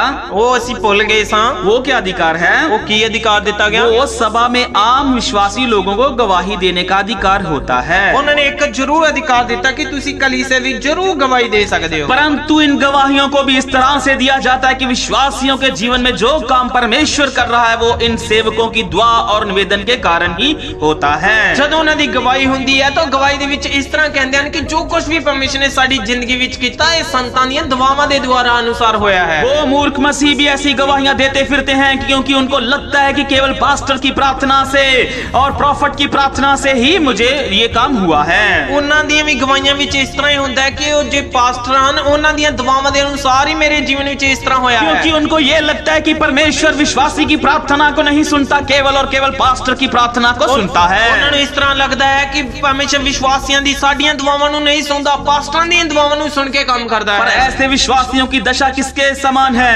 ਇਹ ਜਿਹੜੇ ਇਸ ਤਰ੍ਹਾਂ ਦੇ ਵਿਸ਼ਵਾसी ਉਹਨਾਂ ਦੀ ਹਾਲਾਤ ਕਿਸ ਤਰ੍ਹਾਂ ਦੀ ਹੈ? कैथोलिक और ऑर्थोडॉक्स चर्च के विश्वासियों के समान है। ਕੈਥੋਲਿਕ ਚਾਹੇ ਹੋਰ ਅਲੱਗ ਸੰਸਥਾਵਾਂ ਦੇ ਵਾਂਗ ਹੈ। और कैथोलिक और ऑर्थोडॉक्स चर्च के लोग और विश्वासी क्या करते हैं? ਕੈਥੋਲਿਕ ਚਾਹੇ ਸੰਸਥਾਵਾਂ ਦੇ ਲੋਕ ਕੀ ਕਰਦੇ ਹਨ? वो भी अपनी प्रार्थनाओं को अपने संतों के माध्यम से परमेश्वर तक पहुंचाते हैं, ਉਹ ਵੀ ਆਪਣੀਆਂ ਦੁਆਵਾਂ ਨੂੰ ਜੋ ਸੰਤਾਂ ਦੇ ਰਾਹੀਂ ਪਰਮੇਸ਼ਰ ਦੇ ਕੋਲ ਪਹੁੰਚਾਉਂਦੇ ਹਨ। क्योंकि उन लोगों की सोच ये है कि परमेश्वर आम जनता से, आम विश्वासियों से दूर है। ਉਹਨਾਂ ਦਾ ਵਿਚਾਰਧਾਰਾ ਇਸ ਤਰ੍ਹਾਂ ਦੀ ਹੋਗੀ ਕਿ ਪਰਮੇਸ਼ਰ ਜਿਹੜਾ ਹੈ ਸਾਡੇ ਵਿਸ਼ਵਾਸੀ ਜੋ ਅਸੀਂ ਹਾਂ ਸਾਡੇ ਤੋਂ ਉਹਦੀ ਵਿਚਾਰਧਾਰਾ ਅਲੱਗ ਹੈ। और वो उनको लगता है कि उनकी प्रार्थनाओं को नहीं सुनता, ਉਹਨਾਂ ਨੇ ਇਸ ਤਰ੍ਹਾਂ ਲੱਗਦਾ ਕਿ ਪਰਮੇਸ਼ਰ ਸਾਡੀ ਦੁਆ ਨੂੰ ਸੁਣਦਾ ਨਹੀਂ और ਹੈ। कहीं ना कहीं उनको ऐसा लगने लग जाता है कि हमें संतों की और पास्टरों की प्रॉफिट की जरूरत है। ਉਹਨਾਂ ਨੇ ਇਸ ਤਰ੍ਹਾਂ ਲੱਗ ਜਾਂਦਾ ਹੈ ਕਿ ਸਾਨੂੰ ਸੰਤਾਂ ਦੀ ਪ੍ਰੋਫਿਟ ਦੀ ਇੱਕ ਜ਼ਰੂਰਤ ਹੈ, हमें पास्टर के सहारे की जरूरत है। ਸਾਨੂੰ ਪਾਸਟਰ ਦੇ ਸਹਾਰੇ ਦੀ ਲੋੜ ਹੈ। पर याद रखना, ऐसे मसीह विश्वासी यीशु की नजर में वे सच्चे विश्वासी नहीं है, ਜਿਹੜੇ ਇਸ ਤਰ੍ਹਾਂ ਦੇ ਵਿਸ਼ਵਾਸੀਆਂ ਨੂੰ ਪਰਮੇਸ਼ਰ ਦੀ ਨਜ਼ਰ ਅੰਦਰ ਸੱਚੇ ਵਿਸ਼ਵਾਸੀ ਨਹੀਂ ਹਨ। जो अपनी छोटी मोटी आवश्यकताओं के लिए, अपने जीवन की कमियों के लिए, अपनी जीवन की जरूरतों के लिए एक पास्टर की प्रार्थना पर निर्भर हैं। ਜਿਹੜੇ ਆਪਣੀ ਛੋਟੀ ਮੋਟੀ ਜ਼ਰੂਰਤ ਹਰ ਇੱਕ ਸਮੱਸਿਆ ਦੇ ਵਿੱਚ ਪਾਸਟਰਾਂ ਤੇ ਹੀ ਨਿਰਭਰ ਰਹਿੰਦੇ ਹਨ। ऐसे लोग सच्चे विश्वासी नहीं कहलाए जाते। ਇਹੋ ਜਿਹੇ ਲੋਕ ਸੱਚੇ ਵਿਸ਼ਵਾਸੀ ਨਹੀਂ और केवल विश्वासी ही कहे जाना काफी नहीं है, विश्वास के द्वारा अपने अमल को भी प्रकट करना है। ਕੱਲੇ ਵਿਸ਼ਵਾਸੀ ਅਖਵਾਉਣ ਵਿੱਚ ਹੀ ਕਾਫੀ ਨਹੀਂ ਹੈ, ਆਪਣੀ ਕਿਰਿਆ ਦੇ ਦੁਆਰਾ ਵੀ ਵਿਸ਼ਵਾਸ ਨੂੰ ਪ੍ਰਗਟ ਕਰਨਾ ਜ਼ਰੂਰੀ है। हाँ, तो यहाँ एक ऐसा माहौल बनाया जाता है पास्टरों और संतों के द्वारा, ਸੰਤਾਂ ਤੇ ਕਲੀਸਿया ਦੇ ਦੁਆਰਾ ਇਸ ਤਰ੍ਹਾਂ ਦਾ ਮਾਹੌਲ ਬਣਾਇਆ ਜਾਂਦਾ ਹੈ यहाँ तक कि विश्वासी लोग अपनी मर्जी से कुछ कर ही नहीं सकते। ਕਿ ਵਿਸ਼ਵਾਸੀ ਜੋ ਹੈ ਆਪਣੀ ਮਰਜ਼ੀ ਦੇ ਅਨੁਸਾਰ ਕੁਝ ਕਰ ਹੀ ਨਹੀਂ ਸਕਦੇ। अगर वो यहाँ तक कि अपने बच्चों की शादी तक अपनी मर्जी से नहीं कर सकते। ਉਹ ਆਪਣੀ ਮਰਜ਼ੀ ਦੇ ਅਨੁਸਾਰ ਆਪਣੇ ਬੱਚਿਆਂ ਦਾ ਵਿਆਹ ਵੀ ਨਹੀਂ ਕਰ ਸਕਦੇ। अगर वे करते भी है तो उनको कलीसिया में पनिशमेंट किया जाता ਤੇ है। ਜੇਕਰ ਉਹ ਆਪਣੀ ਮਰਜ਼ੀ ਦੇ ਅਨੁਸਾਰ ਬੱਚਿਆਂ ਦਾ ਵਿਆਹ ਕਰਦੇ ਹਨ ਤਾਂ ਉਹਨਾਂ ਨੂੰ पनिशमेंट, सजा, ਉਹਨਾਂ ਨੂੰ ਸਜ਼ਾ ਦਿੱਤੀ ਜਾਂਦੀ ਹੈ। क्योंकि विश्वासियों के सारे अधिकार वो छीन लेते हैं। ਕਿਉਂਕਿ ਵਿਸ਼ਵਾਸੀਆਂ ਦੇ ਸਾਰੇ ਅਧਿਕਾਰ ਖਿੱਚ ਲੈਂਦੇ ਹਨ। विश्वासी लोग अपनी कमाई पे उनको अधिकार नहीं होता। ਵਿਸ਼ਵਾਸੀਆਂ ਨੂੰ ਜੋ ਖੁਦ ਕਮਾਉਂਦੇ ਹਨ ਉਹਨਾਂ ਤੇ ਵੀ ਆਪਣਾ ਅਧਿਕਾਰ ਨਹੀਂ वो ਹੁੰਦਾ। अपने व्यक्तिगत जीवन में कुछ भी डिसीजन नहीं ले पाते। ਉਹ ਆਪਣੇ ਜੀਵਨ ਵਿੱਚ ਕੋਈ ਵੀ ਆਪਣਾ ਫੈਸਲਾ ਖੁਦ ਦਾ ਨਹੀਂ ਲੈ वो हर ਸਕਦੇ। बात के लिए अपने पास्टर के ऊपर, अपने संत के ऊपर निर्भर हो जाते ਹਰ हैं। ਗੱਲ ਦੇ ਵਿੱਚ ਆਪਣੇ ਪਾਸਟਰ ਤੇ ਕਲੀਸਿया ਦੇ ਵਿੱਚ ਨਿਰਭਰ ਰਹਿੰਦੇ ਹਨ। और यही एक पखंडी पास्टर और पखंडी संत यही चाहते हैं कि विश्वासी हमारे गुलाम बने रहें। ਪਖੰਡੀ ਪਾਸਟਰ ਲੋਕ ਸੰਸਥਾਵਾਂ ਇਸ ਤਰ੍ਹਾਂ ਹੀ ਚਾਹੁੰਦੇ ਹਨ ਕਿ ਉਹ ਸਾਡੇ ਗੁਲਾਮ ਬਣੇ ਰਹਿਣ। क्योंकि मसीह विश्वासियों को बुद्धि को इसी रीति से ढाला जाता है। ਕਿਉਂਕਿ ਮਸੀਹ ਜਿਹੜੇ ਵਿਸ਼ਵਾसी ਉਹਨਾਂ ਦੀ ਬੁੱਧੀ ਨੂੰ ਇਸ ਤਰ੍ਹਾਂ ਦਾ ਹੀ ਬਣਾ ਦਿੱਤਾ ਗਿਆ ਹੈ। उनका माइंड वॉश किया जाता है। ਉਹਨਾਂ ਦਾ ਦਿਮਾਗ ਇਸ ਤਰ੍ਹਾਂ ਸਾਫ਼ ਕਰ ਦਿੱਤਾ ਜਾਂਦਾ ਹੈ। ऐसी हालत में विश्वासियों की दशा की ओर देख के देखो वह कितनी ही तरस योग्य है। ਇਸ ਤਰ੍ਹਾਂ ਦੀ ਹਾਲਾਤਾਂ ਦੇ ਵਿਸ਼ਵਾਸੀਆਂ ਦੀ ਹਾਲਾਤ ਕਿੰਨੀ ਤਰਸਯੋਗ ਹੋ ਜਾਂਦੀ ਹੈ। और विश्वासी परमेश्वर से सीधा संपर्क नहीं कर पाते, विश्वासी जो है सीधा परमेश्वर ਨਾਲ ਗੱਲਬਾਤ नहीं कर सकते, हर बात के लिए वो मीडिएटर एक विचोला ढूंढते हैं, हर ਗੱਲ ਵਿੱਚ ਇੱਕ ਵਿਚੋਲੇ ਦੀ ਮੰਗ ਕਰਦੇ ਹਨ। और जो दलाल पास्टर है वो डबकी मार के एकदम से झपक से आ जाता है। ਉਸੇ ਵੇਲੇ ਉਹ ਜੇ ਪਾਸਟਰ ਦਲਾਲ ਹਨ ਉਹ ਵੀ ਝੱਟ ਆ ਜਾਂਦੇ ਹਨ ये हम जो हमारी प्रार्थनाओं से तुम्हारे काम बन जाएंगे, ਕਿ ਸਾਡੀਆਂ ਦੁਆਵਾਂ ਦੇ ਨਾਲ ਤੁਹਾਡੇ ਕੰਮ ਜ਼ਰੂਰ ਹੋ ਜਾਣਗੇ, क्योंकि उनकी जो निर्भरता है वो विश्वासियों को और आत्मिक तौर और जस्मानी तौर पर कमजोर कर देती है। ਕਿਉਂਕਿ ਉਹਨਾਂ ਦੀ ਜਿਹੜੀ ਨਿਰਭਰਤਾ ਹੈ ਉਹਨਾਂ ਨੂੰ ਰੂਹਾਨੀ ਤੌਰ ਤੇ ਕਮਜ਼ੋਰ ਕਰ ਦਿੰਦੀ ਹੈ। तो एक ऐसा माहौल पैदा होता है कि जिससे ये पता लगता है कि विश्वासियों का अपने स्वर्गीय पिता से कोई नाता नहीं होता। ਇਸ ਤਰ੍ਹਾਂ ਦੀ ਹਾਲਾਤ ਤੋਂ ਇਸ ਤਰ੍ਹਾਂ ਪਤਾ ਲੱਗਦਾ ਹੈ ਕਿ ਜੋ स्वर्ग ਵਿੱਚ ਉਹਨਾਂ ਦਾ ਪਿਤਾ ਉਹਦੇ ਨਾਲ ਕੋਈ ਉਹਨਾਂ ਦਾ ਨਾਤਾ ਨਹੀਂ ਹੈ। केवल इतना है कि उनकी प्रार्थनाओं का परमेश्वर के सामने कोई मूल्य नहीं है। ਉਹਨਾਂ ਨੂੰ ਇਸ ਤਰ੍ਹਾਂ ਦੀ ਹਾਲਾਤ ਬਣ ਚੁੱਕੀ ਹੈ ਕਿ ਸਾਡੀਆਂ ਦੁਆਵਾਂ ਦਾ ਪਰਮੇਸ਼ਰ ਦੀ ਨਜ਼ਰ ਨਾਲ ਤਾਂ ਕੋਈ ਮੁੱਲ ਨਹੀਂ ਆ। इसलिए यदि कोई गंभीर समस्या हो तो वे संतों के माध्यम से परमेश्वर तक पहुंचाते हैं। ਇੱਕ ਕੋਈ ਗੰਭੀਰ ਵੀ ਸਮੱਸਿਆ ਹੋਵੇ ਉਹ ਵੀ ਸੰਤਾਂ ਦੇ ਰਾਹੀਂ ਪਰਮੇਸ਼ਰ ਕੋਲ ਪਹੁੰਚਾਈ ਜਾਂਦੀ तो ਹੈ। इसलिए हमें क्या देखना है? ਇਸ ਕਰਕੇ ਅਸੀਂ ਕੀ ਵੇਖਣਾ ਹੈ? हमें एक सच्ची कलीसिया की ओर देखना ਸਾਨੂੰ है, ਇੱਕ ਸੱਚੀ ਕਲੀਸਿया ਦੀ ਵੱਲ ਵੇਖਣਾ एक ਹੈ, सच्चे सेवक की ओर देखना है, ਸੱਚੇ ਸੇਵਕ ਵੱਲ ਵੇਖਣਾ एक ਹੈ, सच्चे अगुए की ओर देखना है। ਸੱਚੇ ਆਗੂਏ ਵੱਲ ਵੇਖਣਾ ਹੈ। लेकिन ये सच्ची कलीसिया में कैसे होना ਇਹ चाहिए? ਸੱਚੀ ਕਲੀਸਿया ਵਿੱਚ ਕਿਸ ਤਰ੍ਹਾਂ ਹੋਣਾ ਚਾਹੀਦਾ ਹੈ? उन सेवक में कैसा होना चाहिए? ਉਹਨਾਂ ਸੇਵਕਾਂ ਵਿੱਚ ਕੀ ਹੋਣਾ ਚਾਹੀਦਾ ਹੈ? सबसे पहले हम देखेंगे ਸਭ ਤੋਂ ਪਹਿਲਾਂ ਅਸੀਂ ਵੇਖਾਂਗੇ नए नियम की बुनियाद पर जो कलीसिया है, जो चलने वाली कलीसिया, वो कैसी होनी चाहिए? ਨਵੇਂ ਨੇਮ ਦੇ ਅਨੁਸਾਰ ਕਲੀਸਿया ਜਿਹੜੀ ਉਹ ਕਿਸ ਤਰ੍ਹਾਂ ਦੀ ਤੇ ਕਿਸ ਤਰ੍ਹਾਂ ਦੀ ਚੱਲਣ ਵਾਲੀ ਹੋਣੀ ਚਾਹੀਦੀ ਹੈ। सेवक के लिए और प्रचार करने वाले लोगों के लिए भाषण मंच या स्टेज और सभा के लिए कुर्सियां होनी ही नहीं चाहिए। ਉਹ ਜੋ ਵੀ ਸੇਵਕ ਹਨ ਉਹਨਾਂ ਲਈ ਸਟੇਜ 'ਤੇ ਭਾਸ਼ਣ ਕਰਨ ਵਾਲੀ ਅਲੱਗ ਜਗ੍ਹਾ ਉੱਚੀ ਜਗ੍ਹਾ ਨਹੀਂ ਹੋਣੀ ਚਾਹੀਦੀ। जो भाषण मंच और सभा के लिए कुर्सियां नहीं होनी चाहिए। ਉਹ ਜੋ ਵੀ ਭਾਸ਼ਣ ਮੰਚ ਹੈ ਜਿੱਥੇ ਪ੍ਰਚਾਰ ਕਰਦੇ ਉਹ ਵੀ ਉੱਚੀ ਜਗ੍ਹਾ ਤੇ ਕੁਰਸੀਆਂ ਨਹੀਂ ਹੋਣੀਆਂ ਚਾਹੀਦੀਆਂ। उसका कारण क्या है? ਉਹਦਾ ਕਾਰਨ ਕੀ ਹੈ? क्योंकि कुर्सियां और भाषण मंच दोनों मिलकर कलीसिया को दो भागों में विभाजित करती है। ਕੁਰਸੀਆਂ ਤੇ ਸਟੇਜ ਦੋਨੋਂ ਹੀ ਮਿਲ ਕੇ ਕਲੀਸਿया ਨੂੰ ਦੋ ਭਾਗਾਂ ਵਿੱਚ ਵੰਡ ਦਿੰਦੀ वो ਹੈ। मसीह की देही को विभाजित करती है। ਉਹ ਮਸੀਹ ਦੀ ਦੇਹੀ ਨੂੰ ਦੋ ਭਾਗਾਂ ਵਿੱਚ ਵੰਡ ਦਿੰਦੀ ਹੈ। वो सेवक और विश्वासियों को अलग करते हैं। ਉਹ ਸੇਵਕ ਅਤੇ ਵਿਸ਼ਵਾਸੀ ਨੂੰ ਅਲੱਗ ਕਰ ਦਿੰਦੇ ਹਨ। क्योंकि कलीसिया कोई नाटक मंच नहीं है, ਕਲੀਸਿया ਕੋਈ ਵੀ ਇੱਕ ਨਾਟਕ ਵਾਲੀ ਜਗ੍ਹਾ ਨਹੀਂ ਹੈ, जो कोई ड्रामे करने वाला जगह नहीं है, ਜਿੱਥੇ ਕੋਈ ਡਰਾਮੇ ਡਰੂਮੇ ਹੁੰਦੇ ਨੇ ਇਸ ਤਰ੍ਹਾਂ ਦੀ ਜਗ੍ਹਾ ਨਹੀਂ ਹੈ। और ना ही कलीसिया कोई मंच पर कलाकारी करने वाला स्रोतों का मनोरंजन करने वाली जगह है। ਨਾ ਹੀ ਉੱਥੇ ਕੋਈ ਮਨੋਰੰਜਨ ਕਰਨ ਵਾਲੀ ਕੋਈ ਜਗ੍ਹਾ ਹੈ। ध्यान देने लायक ये बात है, ਧਿਆਨ ਦੇਣ ਵਾਲੀ ਗੱਲ ਇਹ ਹੈ यदि हम भाषण मंचों और सभा के लिए कुर्सियां देकर कलीसिया को विभाजित करते हैं, ਜੇਕਰ ਅਸੀਂ ਸਟੇਜ ਦੇ ਕੇ ਕੁਰਸੀਆਂ ਲਗਾ ਕੇ ਕਲੀਸਿया ਨੂੰ ਦੋ ਭਾਗ ਵਿੱਚ ਕਰਦੇ ਹਾਂ तो ये एक शैतानी रचना है, ਇੱਕ ਸ਼ੈਤਾਨ ਵੱਲੋਂ ਰਚਨਾ ਬਣ ਜਾਂਦੀ जो ਹੈ मसीह की देही को, उसकी कलीसिया को दो भागों में विभाजित करती है। ਮਸੀਹ ਦੀ ਦੇਹ ਨੂੰ ਕਲੀਸਿया ਨੂੰ ਦੋ ਭਾਗਾਂ ਵਿੱਚ ਵੰਡ ਦਿੰਦੀ लेकिन ਹੈ। पहले समयों की कलीसिया में क्या होता था? ਲੇਕਿਨ ਪੁਰਾਣੇ ਸਮੇਂ ਦੀ ਕਲੀਸਿया ਵਿੱਚ ਕੀ ਹੁੰਦਾ ਸੀ? उनमें गोलकार बैठक प्रणाली हुआ करती थी। ਉਹਨਾਂ ਦੇ ਵਿੱਚ ਗੋਲ ਕਾਰੇ ਵਿੱਚ ਬੈਠੇ ਹੁੰਦੇ ਸਨ। कोई ऐसा नहीं था कि एक पास्टर सामने बैठ जाता था और बाकी के सभा के लोग उसकी ओर मुंह करके बैठ जाते थे। ਉਹ ਇਸ ਤਰ੍ਹਾਂ ਨਹੀਂ ਸੀ ਕਿ ਪਾਸਟਰ ਸਾਹਮਣੇ ਤੇ ਕਲੀਸਿया ਜੋ ਹੈ ਇਸ ਤਰ੍ਹਾਂ ਸਾਹਮਣੇ ਬਹਿ ਜਾਂਦੀ ਸੀ। लेकिन वो गोलकार बैठक में बैठते थे। ਉਹ ਗੋਲ ਤਾਰੇ ਵਿੱਚ ਬਹਿੰਦੇ ਸਨ। हाँ, तो ये कभी भी एक मनुष्य को दूसरे से श्रेष्ठ बतलाने के लिए नहीं था, ਉਹ ਇਸ ਤਰ੍ਹਾਂ ਨਹੀਂ ਸੀ ਕਿ ਇੱਕ ਬੰਦੇ ਨੂੰ ਖਾਸ ਹੀ ਸਮਝਿਆ ਜਾਂਦਾ ਸੀ। क्योंकि यदि वे गोल राउंड से बैठेंगे तो वो उनमें से कोई भी श्रेष्ठ नहीं, वे सब इक्वल या बराबर के दिखाई देंगे। ਜਦ ਇਸ ਤਰ੍ਹਾਂ ਗੋਲ ਤਾਰੇ ਵਿੱਚ ਬਹਿੰਦੇ ਹਨ ਤਾਂ ਕੋਈ ਵੀ ਉੱਚਾ ਵੱਡਾ ਨਹੀਂ ਵਿਖੇਗਾ, ਸਭ ਇੱਕ ਬਰਾਬਰ ਹੋਣਗੇ। उन दिनों हर मनुष्य के लिए एक सेवा हुआ करती थी, ਉਹਨਾਂ ਦਿਨਾਂ ਵਿੱਚ ਹਰ ਮਨੁੱਖਾਂ ਲਈ ਇੱਕ ਸੇਵਾ ਹੁੰਦੀ ਸੀ जिससे सारी कलीसिया की उन्नति होती थी। ਜਿਹਦੇ ਕਾਰਨ ਕਲੀਸਿया ਵਿੱਚ ਵਾਧਾ ਹੁੰਦਾ ਸੀ। और पहली सदी की कलीसिया में कोई भी श्रोतागण नामक वर्ग ही नहीं हुआ करता था। ਪਹਿਲੀ ਕਲੀਸਿया ਦੇ ਵਿੱਚ ਇਸ ਤਰ੍ਹਾਂ ਕੋਈ ਵੀ ਉੱਚਾ ਪਦ ਨਹੀਂ ਹੁੰਦਾ ਸੀ। और पौलुस भी क्या कहते हैं? ਸੰਤ ਪੌਲਸ ਕੀ ਕਹਿੰਦੇ ਹਨ? इसलिए हे भाइयों, ਇਸ ਕਰਕੇ हे ਭਰਾਵੋ हमें क्या करना चाहिए? ਸਾਨੂੰ ਕੀ ਕਰਨਾ ਚਾਹੀਦਾ ਹੈ? जब तुम इकट्ठे होते हो ਜਦੋਂ ਤੁਸੀਂ ਇਕੱਠੇ ਹੁੰਦੇ ਹੋ तो हर एक के हृदय में भजन या उपदेश जानने भाषा या प्रकाश या भाषा का अर्थ बताना रहता है। ਉਸ ਵੇਲੇ ਉਪਦੇਸ਼ अन्य ਭਾਸ਼ਾ ਜਾਂ ਸਭ ਪ੍ਰਕਾਸ਼ ਦਾ अन्य ਭਾਸ਼ਾ ਦਾ ਅਰਥ ਸਮਝਾਉਣ ਵਾਲਾ ਹੋਣਾ और ਚਾਹੀਦਾ सब ਹੈ। कुछ आत्मिक उन्नति के लिए होना ਅਤੇ ਜੋ चाहिए। ਕੁਝ ਹੋਵੇ ਸਭ ਰੂਹਾਨੀ ਵਾਧੇ ਲਈ ਹੋਣਾ ਚਾਹੀਦਾ ਹੈ। बाइबल विश्वासी और सेवक के बीच की लकीर को क्या कहती है? ਬਾਈਬਲ ਵਿਸ਼ਵਾਸੀ ਅਤੇ ਕਲੀਸਿया ਦੇ ਵਿੱਚ ਜੋ ਲਕੀਰ ਨੂੰ ਲਕੀਰ ਕੀ ਹੈ ਹੈ ਉਹਨੂੰ ਕੀ ਕਹਿੰਦੀ ਹੈ? बाइबल यीशु मसीह की देह के विभाजन को नकुलिया का उपदेश कहलवाती है। ਬਾਈਬਲ ਜਿਹੜੀ ਕਲੀਸਿया ਨੂੰ ਕੁਲੀਆਂ ਨੂੰ नकुलियो, ਨਕੂਲੀਆਂ ਨੂੰ नकुलियतियो, ਨਕੂਲੀਅਤ ਨੂੰ हाँ, उनका उपदेश, जो विभाजन, जो मसीह की देही का विभाजन या कलीसिया को दो भागों में बांटते हैं, उसको बाइबल नकुलियत का उपदेश कहती है। ਜਿਹੜੇ ਕਲੀਸਿਆ ਨੂੰ ਦੋ ਭਾਗਾਂ ਵਿੱਚ ਵੰਡਦੇ ਹਨ, ਬਾਈਬਲ ਉਹਨਾਂ ਨੂੰ ਨਿਕੁਲੀਤੀਓ ਕਹਿੰਦੇ ਹਨ। हाँ, तो नकुलितियों का अर्थ क्या है? ਨਿਕੁਲੀਤੀਓ ਦਾ ਅਰਥ ਕੀ ਹੈ? आम जनता के ऊपर ठहराया राजा। ਆਮ ਜਨਤਾ ਦੇ ਉੱਤੇ ਠਹਿਰਾਇਆ ਹੋਇਆ ਰਾਜਾ। इस नकुलितिया के उपदेश का अर्थ है क्या है? ਇਹ ਨਿਕੁਲੀਤੀਆ ਦਾ ਅਰਥ ਕੀ ਹੈ? और एक आदमी को सबके ऊपर राजा ठहराया गया ਤਾਂ ਇੱਕ ਆਦਮੀ ਨੂੰ ਸਾਰਿਆਂ ਦੇ ਉੱਤੇ ਅਧਿਕਾਰ ਦਿੱਤਾ ਗਿਆ और बाकी सभी सभा को उसके अधीन किया गया। ਬਾਕੀ ਸਾਰਿਆਂ ਨੂੰ ਉਹਦੇ ਅਧੀਨ ਕੀਤਾ ਗਿਆ। और ग्रीक भाषा में क्या इसका मतलब है? ਅਤੇ ਗ੍ਰੀਕ ਭਾਸ਼ਾ ਵਿੱਚ ਇਹਦਾ ਮਤਲਬ ਕੀ ਹੈ? निकू शब्द का अर्थ होता है राजा ਨਿਕੂ ਸ਼ਬਦ ਦਾ ਅਰਥ ਹੁੰਦਾ ਹੈ ਰਾਜਾ, और लितियो शब्द का अर्थ होता है लोग। ਲਿਤਿਓ ਦਾ ਅਰਥ ਹੁੰਦਾ ਹੈ ਲੋग। इस लुतिकियो नलुकियो की जो उपदेश है, आप प्रकाशित वाक्य 2 में पढ़ सकते हैं। ਨਿਕੂ ਲੀਤਿਓ ਨੂੰ ਮਿਲਾ ਕੇ ਤੁਸੀਂ ਪ੍ਰਕਾਸ਼ ਦੀ ਪੋਥੀ ਵਿੱਚ ਪੜ੍ਹ ਸਕਦੇ ਹੋ। क्योंकि नकुलितियों का जो उपदेश था वो मसीह की कलीसिया को तोड़ने वाला उपदेश था।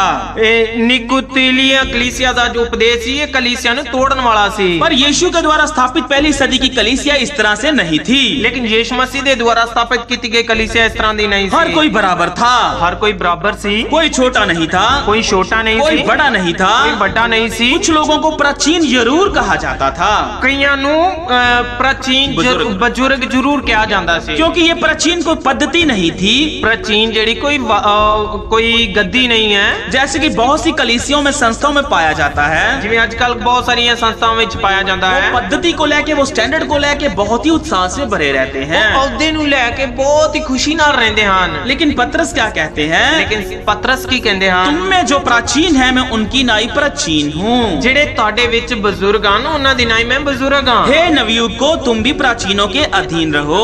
हे जवानों, ਤੁਸੀਂ ਵੀ ਉਹਨਾਂ ਬਜ਼ੁਰਗਾਂ ਦੇ ਅਧੀਨ ਰਹੋ। देखो कि कैसे पतरस प्राचीन को नवयुवकों से तुलना करता है। ਕਿਵੇਂ ਜੋ ਪਤਰਸ ਹੈ ਉਹ ਬਜ਼ੁਰਗਾਂ ਨੂੰ ਵੀ ਜਵਾਨਾਂ ਦੀ ਤੁਲਨਾ ਕਰਦਾ ਹੈ। इसलिए सभा में और कलीसिया में उम्र ही एक ऐसा मापदंड था जो था कि उनको बड़े और बुजुर्गों के अधीन रहने के लिए कहा जाता था। लेकिन ये बस एक उम्र ਦੀ ਗੱਲ ਸੀ ਜਿਹਦਾ ਕਰਕੇ ਉਹਨਾਂ ਨੂੰ ਅਧੀਨ ਵਿੱਚ ਰਹਿਣ ਨੂੰ ਕਿਹਾ ਗਿਆ ਹੈ। परंतु वर्तमान समय में ऊंचे ऊंचे पदों की नियुक्ति की जाती है। लेकिन ਹੁਣ ਦੇ ਸਮੇਂ ਵਿੱਚ ਉੱਚੇ ਉੱਚੇ ਅਹੁਦਿਆਂ ਦਾ ਜੋ ਹੈ ਉਹਨੇ ਸਥਾਪਿਤ ਕੀਤਾ ਜਾਂਦਾ ਹੈ। और इस तरह ही श्रेणी और संस्था हर डिनोमिनेशन में देखने को मिलते हैं। ਅੱਜ ਕੱਲ ਹਰ ਇੱਕ ਸੰਸਥਾਵਾਂ ਹਰ ਇੱਕ ਕਲੀਸਿया ਦੇ ਵਿੱਚ ਇਸ ਤਰ੍ਹਾਂ ਹੀ ਵੇਖਣ ਨੂੰ ਮਿਲ ਰਿਹਾ ਹੈ। वो लेकिन बाइबल प्राचीनों को आदर देने के लिए कहते हैं। ਬਾਈਬਲ ਜਿਹੜੀ ਹੈ ਬਜ਼ੁਰਗਾਂ ਨੂੰ ਆਦਰ ਦੇਣ ਲਈ ਕਹਿੰਦੀ ਹੈ। हाँ, तो आगे क्या देखते हैं कि कुछ वर्तमान कलीसियाएं और पास्टर क्या करते हैं। ਅੱਗੇ ਵੇਖਣ ਨੂੰ ਕੀ ਵੇਖਦੇ ਹਾਂ ਕਿ ਅੱਜ ਕੱਲ ਦੇ ਪਾਸਟਰ ਕਲੀਸਿया ਕੀ ਕਰਦੇ ਹਨ। वो विश्वासियों को अलग और उन पे रोब झाड़ने के लिए, उन पे राज्य करने के लिए 2 वचनों को कोड करते हैं। ਉਹ ਕਲੀਸਿया ਨੂੰ ਆਪਣੇ ਅਧੀਨ ਕਰਨ ਲਈ, ਉਹਨਾਂ ਤੇ ਰਾਜ ਸਥਾਪਿਤ ਕਰਨ ਲਈ 2 ਵਚਨਾਂ ਨੂੰ ਜ਼ਰੂਰ ਲੈਂਦੇ ਹਨ। वो इब्रानियों 13 का 17 वचन को कोड करते हैं। ਉਹ ਇਬਰਾਨੀਆਂ 13 ਦੇ 17 ਵਚਨ ਨੂੰ ਲੈਂਦੇ ਹਨ। वो क्या कहते हैं? ਉਹ ਕੀ ਕਹਿੰਦੇ ਹਨ? अपने अगुओं की आज्ञा मानो ਤੁਸੀਂ ਆਪਣੇ ਆਗੂਆਂ ਦੀ ਆਗਿਆਕਾਰੀ ਕਰੋ और उनके अधीन रहो, ਅਤੇ ਉਹਨਾਂ ਦੇ ਅਧੀਨ ਰਹੋ। क्योंकि वे उनके समान तुम्हारे प्राणों के लिए जागते रहते हैं। ਕਿਉਂ ਜੋ ਉਹ ਉਹਨਾਂ ਵਾਂਗੂ ਜਿਨ੍ਹਾਂ ਲੇਖਾ ਦੇਣਾ ਤੁਹਾਡੀਆਂ ਜਾਨਾਂ ਦੇ ਨਿਮਿਤ ਜਾਗਦੇ ਰਹਿੰਦੇ ਹਨ। जिन्हें लेखा देना पड़ेगा और ये काम आनंद से करे, ना कि ठंडी सांस लेकर। ਭਈ ਉਹ ਇਹ ਕੰਮ ਆਨੰਦ ਨਾ ਕਰਨ, ਨਾ ਹੋ ਕੇ ਪਰ ਕੇ, ਕਿਉਂ ਜੋ ਇਹ ਤੁਹਾਡੇ ਲਈ ਲਾਭਵੰਦ हाँ, ਨਹੀਂ। क्योंकि इस दशा में तुम्हें कुछ लाभ नहीं। ਇਹੋ ਜਿਹੀ ਹਾਲਾਤ ਵਿੱਚ ਤੁਹਾਨੂੰ ਕੋਈ ਲਾਭ ਨਹੀਂ। तो वो वर्तमान पास्टर और सेवक और डिनोमिनेशन वाले और संस्था वाले इस वचन को कोड करते हैं कि तुम विश्वासियों को अपने अगुओं के अधीन रहना चाहिए। ਉਹ ਇਸ ਵਚਨ ਨੂੰ ਲੈ ਕੇ ਸੰਸਥਾ ਕਲੀਸਿया ਪਾਸਟਰਸ ਲੋਕ ਇਹ ਕਹਿੰਦੇ ਹਨ ਕਿ ਤੁਹਾਨੂੰ ਆਗੂਆਂ ਦੇ ਅਧੀਨ ਰਹਿਣਾ ਹੈ। हाँ, तो वो क्या करते हैं? इस वचन को कोड करते हैं, लेकिन इस वचन का मतलब क्या है? ਉਹ ਇਹ वचन ਨੂੰ ਲੈਂਦੇ ਹਨ ਪਰ ਇਸ ਦਾ मतलब नहीं समझते। जब संत पौलुस ने इब्रानियों की कलीसिया की स्थापना की थी, ਜਦੋਂ ਸੰਤ ਪੌਲਸ ਨੇ ਇਬਰਾਨੀ ਦੀ ਕਲੀਸਿया ਦੀ ਸਥਾਪਨਾ ਕੀਤੀ, और स्थापना करने के बाद वो अरब की ओर चला गया, ਜਦੋਂ ਉਹ ਸਥਾਪਨਾ ਕਰਕੇ ਅਰਬ ਦੀ ਵੱਲ ਚਲਾ ਗਿਆ, और उसको बाद में कुछ सालों के बाद पता चला कि इब्रानियों के लोग आत्मिक रीति में नहीं बढ़ रहे। ਜਦੋਂ ਉਹਨੂੰ ਇਹ ਪਤਾ ਲੱਗ ਗਿਆ ਕਿ ਇਬਰਾਨੀਆਂ ਦੀ ਕਲੀਸਿया ਜਿਹੜੀ ਰੂਹਾਨੀ ਵਾਧੇ ਵਿੱਚ ਵੱਧ ਨਹੀਂ ਰਹੀ, तो उसको हम कैसे देख सकते हैं? ਉਸ ਨੂੰ ਅਸੀਂ ਕਿਸ ਤਰ੍ਹਾਂ ਵੇਖ ਸਕਦੇ ਹਾਂ? वो संत पौलुस के द्वारा जो सिखाई पहली बातें, जो आरंभिक की बातें थी, उनमें ही बनी हुई थी। ਅਤੇ ਸੰਤ ਪੌਲਸ ਦੇ ਦੁਆਰਾ ਜੋ ਇਬਰਾਨੀਆਂ ਦੀ ਕਲੀਸਿया ਨੂੰ ਸ਼ੁਰੂਆਤ ਵਿੱਚ ਸਿਖਾਇਆ ਗਿਆ ਸੀ ਉਹਦੇ ਵਿੱਚ ਇਕੱਲੇ ਬਣੇ ਹੋਏ ਸਨ। उसको हम इब्रानियों 5 की 12 में पढ़ सकते हैं। ਉਹਨੂੰ ਅਸੀਂ ਪੜਾਂਗੇ ਇਬਰਾਨੀਆਂ 5 ਦੀ 12 ਵਿੱਚ। तो वहाँ क्या लिखा है? ਉਸ ਵਚਨ ਵਿੱਚ ਕੀ ਲਿਖਿਆ ਹੈ? समय के विचार से तो तुम्हें गुरु हो जाना चाहिए था, ਕਿਉਂ ਜੋ ਚਿਰ ਹੋਣ ਕਰਕੇ ਤੁਹਾਨੂੰ ਉਪਦੇਸ਼ ਹੋਣਾ ਚਾਹੀਦਾ ਸੀ। तो भी ये आवश्यक हो गया कि कोई तुम्हें परमेश्वर के वचनों की आदि शिक्षा फिर से सिखाए। ਪਰ ਤੁਹਾਨੂੰ ਲੋੜ ਹੈ ਭਈ ਕੋਈ ਤੁਹਾਨੂੰ ਪਰਮੇਸ਼ਰ ਦੀ ਬਾਣੀ ਦੇ ਮੂਲ ਮੰਤਰਾਂ ਦਾ ਮੁੱਢ ਫੇਰ ਸਿਖਾਵੇ। तुम तो ऐसे हो गए हो कि तुम्हें अन्न के बदले अब तक दूध ही चाहिए।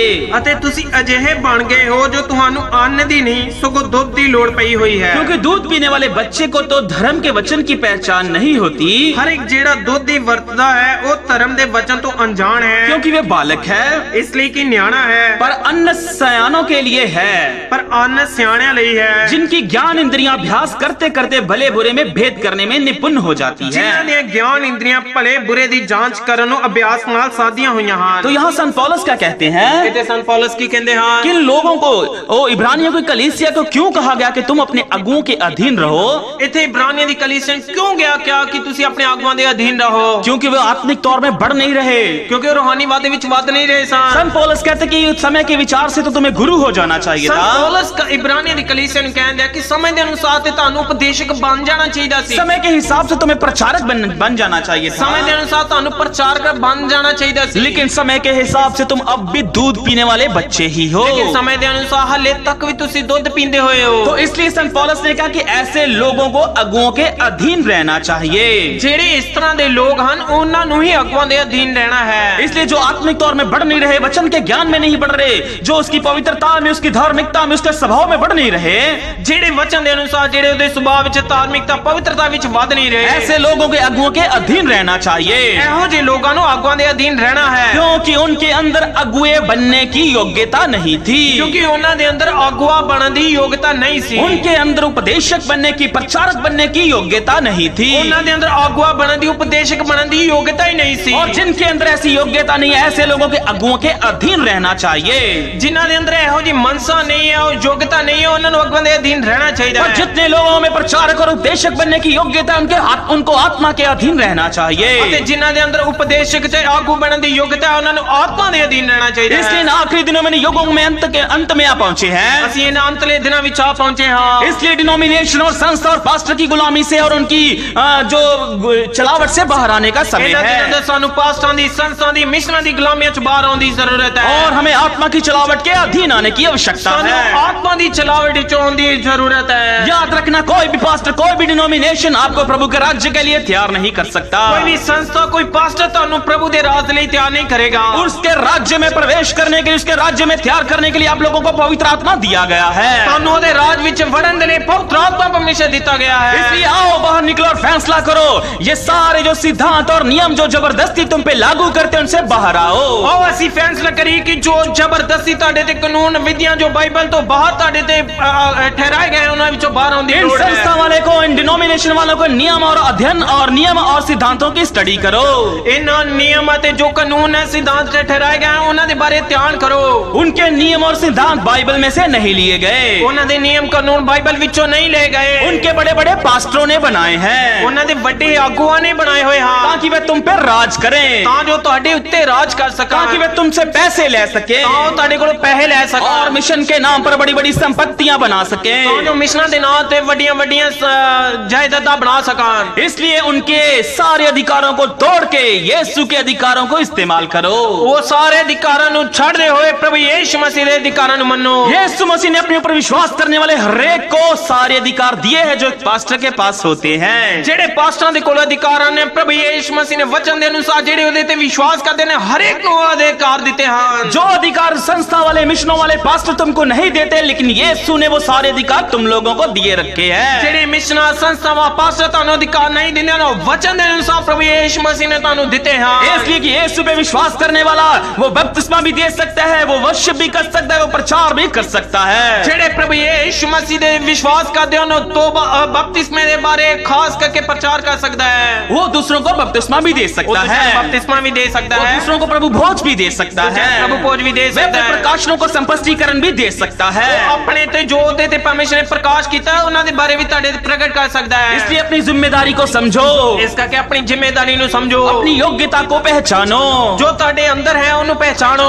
आत्मा के अधीन आ जाओ, ਆਤਮਾ ਦੇ ਅਧੀਨ ਹੋ ਜਾਓ, आत्मा के अधीन आ जाओ, ਆਤਮਾ ਦੇ ਅਧੀਨ ਆ इन ਜਾਓ, पास्टरों की गुलामी से बाहर आ जाओ। ਇਹਨਾਂ ਪਾਸਾਂ ਦੀ ਗੁਲਾਮੀ ਚੋਂ ਬਾਹਰ ਆ ਜਾਓ। जब तक तुम गुलाम बनोगे, तब तक तुम सच्चाई को नहीं पहचान पाओगे। ਜਦੋਂ ਤੱਕ ਗੁਲਾਮੀ ਗੁਲਾਮੀ ਵਿੱਚ ਰਹੋਗੇ ਤਾਂ ਤੁਸੀਂ ਸੱਚਾਈ ਨੂੰ ਨਹੀਂ ਪਹਿਚਾਨੋਗੇ। जैसा कि संत पौलुस ने कुरिन्थियस की कलीसिया को कहा था, ਜਿਵੇਂ ਸੰਤ ਪੌਲਸ ਨੇ ਕੁਰਿन्थियों ਦੀ कलीसिया ਨੂੰ किया, वो सीखते तो रहते हैं लेकिन सारी उम्र सत्य के ज्ञान को प्राप्त नहीं करते। ਉਹ ਸਿੱਖਦੇ ਤਾਂ ਰਹਿੰਦੇ ਹਨ ਪਰ ਸਾਰੀ ਉਮਰ ਜੋ ਹੈ ਸੱਚ ਦੇ ਗਿਆਨ ਤੱਕ ਨਹੀਂ ਪਹੁੰਚਦੇ। इसलिए ये आवश्यकता नहीं कि कोई तुम्हें सिखाए, ਇਹ ਜ਼ਰੂਰੀ ਨਹੀਂ ਕਿ ਤੁਹਾਨੂੰ ਕੋਈ ਸਿਖਾਵੇ, लेकिन तुमको पवित्र आत्मा दिया गया जो तुम्हें सिखाएगा और अंत तक संभाले रहेगा। ਤੁਹਾਨੂੰ पवित्र आत्मा ਦਿੱਤਾ ਗਿਆ ਜੋ ਤੁਹਾਨੂੰ ਸਿਖਾਵੇਗਾ, ਅੰਤ ਤੱਕ ਤੁਹਾਨੂੰ ਬਣਾਈ ਰੱਖੇਗਾ। इसलिए मसीह की देही का अंग बनो, ना कि किसी डिनोमिनेशन का। ਮਸੀਹ ਦੀ ਦੇਹੀ ਦਾ ਅੰਗ ਬਣੋ, ਨਾ ਕਿ ਕਿਸੇ ਸੰਸਥਾ ਦਾ। और मसीह की देही का अंग बन जाओ और ना ही किसी मसीह की देही को किसी पास्टर का सर बनाओ। ਮਸੀਹ ਦੀ ਦੇਹੀ ਦਾ ਅੰਗ ਬਣੋ, ਨਾ कि देही ਦਾ ਸਿਰ ਜੋ ਕਿਸੇ ਪਾਸਟਰ ਨੂੰ ਬਣਾਓ। इसलिए ये कहना छोड़ दो कि मैं फलानी मिशन से हूँ, मैं फलानी डिनोमिनेशन से हूँ, मैं किसी पास्टर से जुड़ा हूँ। केवल और केवल मसीह की देही का अंग और यीशु से ही जुड़ा हूँ। ਇਹ ਕਹਿਣਾ ਛੱਡ ਦੋ ਕਿ ਮੈਂ ਕਿਸੇ ਸੰਸਥਾ ਵਿੱਚ ਪਾਸਟਰ ਦੇ ਨਾਲ ਹੀ ਜੁੜਿਆ ਹੋਇਆ, ਬਲਕਿ ਇਹ ਕਹੋ ਕਿ ਮੈਂ ਮਸੀਹ ਦੇ ਵਿੱਚ ਹੀ ਜੁੜਿਆ ਹੋਇਆ, ਉਹਦੀ ਦੇਹੀ ਦਾ ਅੰਗ ਹਾਂ। क्योंकि समय आ पहुंचा ਕਿ है। ਹੁਣ ਸਮਾਂ ਆ ਪਹੁੰਚਿਆ ਹੈ। परमेश्वर का वचन क्या कहता है? ਪਰਮੇਸ਼ਰ ਦਾ ਵਚਨ ਕੀ ਕਹਿੰਦਾ ਹੈ? Time is fulfilled, the kingdom of God is at hand. ਸਮਾਂ ਆ ਪਹੁੰਚਿਆ ਕਿ ਪਰਮੇਸ਼ਰ ਦਾ ਰਾਹ ਨੇੜੇ ਆ ਗਿਆ ਹੈ। The time is fulfilled. ਕਿ ਸਮਾਂ ਆ ਪਹੁੰਚਿਆ The ਹੈ kingdom of God is at hand. ਕਿ ਪਰਮੇਸ਼ਰ ਦਾ ਸਮਾਂ ਆ ਪਹੁੰਚਿਆ ਹੈ। परमेश्वर का राज्य निकट है। ਪਰਮੇਸ਼ਰ ਦਾ ਰਾਹ ਨੇੜੇ ਹੈ। परमेश्वर इन वचनों के द्वारा आप सभी को आशीष दे। ਪਰਮੇਸ਼ਰ ਇਹਨਾਂ ਵਚਨਾਂ ਦੇ ਦੁਆਰਾ ਤੁਹਾਨੂੰ ਬਰਕਤ ਦੇਵੇ। प्रभु आपको सबको आशीष दे। ਪ੍ਰਭੂ ਤੁਹਾਨੂੰ ਸਭ ਨੂੰ ਬਰਕਤ ਦੇਵੇ।